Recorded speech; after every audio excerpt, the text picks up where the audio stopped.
దేవుడికి ఇష్టమైన ఒక పక్షి ఉంది. ఎంతమంది తెలుసా పక్షి? ఇప్పుడు మనం చదివాం కదా పావురం.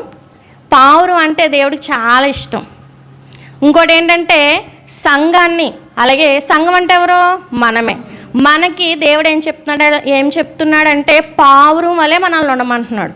ఇక్కడ ఏమంటున్నాడు? పావురం అంట నిష్కపటంగా ఉంటుందంట, కపటం లేకుండా ఉంటుందంట. అలాగ మనం కూడా కపటం లేని వారిగా ఉండాలన్నమాట అని దేవుడు ఆశిస్తున్నాడు. అందుకే దేవుడు ఇన్ని పక్షులు ఉన్నాయి కదా, చాలా పక్షులు ఉన్నాయి. దేవుడు సృష్టించిన దాంట్లో చాలా జంతువులు ఉన్నాయి, పక్షులు ఉన్నాయి. కానీ దేవుడు ఎందుకని పావురాన్ని ఎంచుకున్నాడు?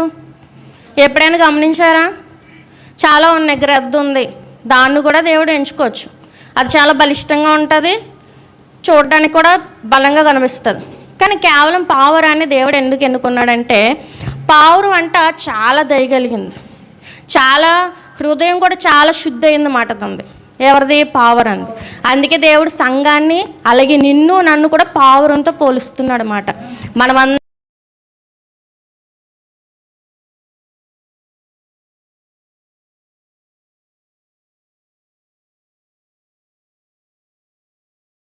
అందరం కూడా పావురం వల్ల ఉండాలన్నమాట.